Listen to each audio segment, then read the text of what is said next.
Hey everyone, today I'm going to be talking about the actor Timothy Olyphant and his approach to acting. You might know him from TV shows such as Deadwood, Justified, Santa Clarita Diet, or most recently The Mandalorian, or from movies such as Girl Next Door, Scream 2, Gone in 60 Seconds, or most recently Once Upon a Time in Hollywood. Timothy Olyphant is a student of the Meisner technique, a variant of the Stanislavski method, which is a form of method acting. According to an article by the Nashville Film Institute, this technique teaches actors to respond to stimuli and trust their instincts. The key tenets of Meisner are emotional preparation, how a character's background influences their thoughts, feelings, decisions, and reactions, repetition, and improvisation. Oliphant studied acting by taking classes at UC Irvine, as well as in New York, learning from William Esper.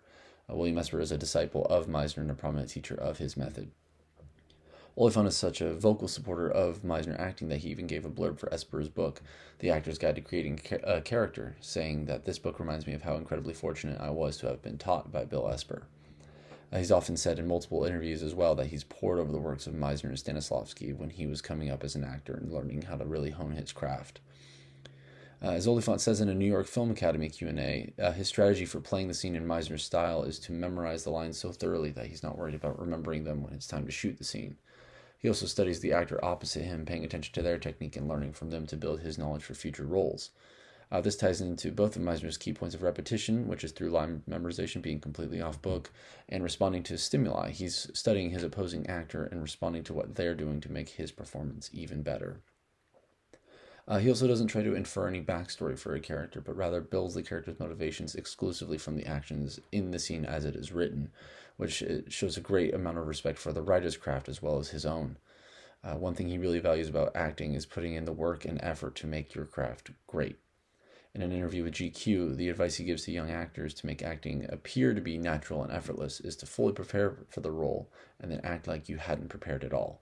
As he says, quote, to work really effing hard and then act like you didn't. Oliphant even finds value and silver linings in not so successful projects. When he was talking to Rolling Stone about the Hitman movie, which was a critical and financial bomb, he said that the experiences he had on Hitman and Live Free or Die Hard were equally valuable.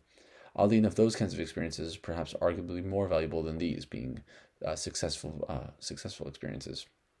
You find yourself bald in Bulgaria doing a pile of crap, that will get you up a little earlier in the morning and make you work a little harder. In a lot of ways, the same things that he values in his own acting and performances are what he values in the work of fellow actors and colleagues. When interviewed by Variety about working with Luke Perry on the set of Once Upon a Time in Hollywood, he says that Perry was the best kind of actor. He was a craftsman. He was all about the work, no bull.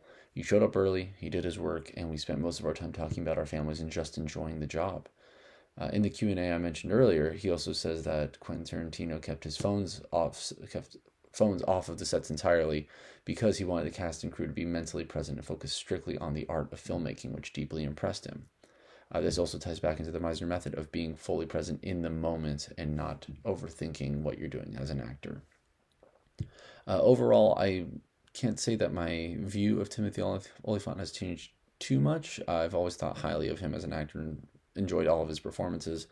But learning more about the Meisner technique and how passionate he is about it is definitely made me want to go back and revisit his previous works and see how it's applied to his performances. And not only that, but watching the actors that play opposite him, like Drew Barrymore in Santa Clarita Diet, I will pay attention to what she's doing to help figure out how he is bouncing off of her and reacting to what she's doing to make the performance more believable, more funny, or more enjoyable.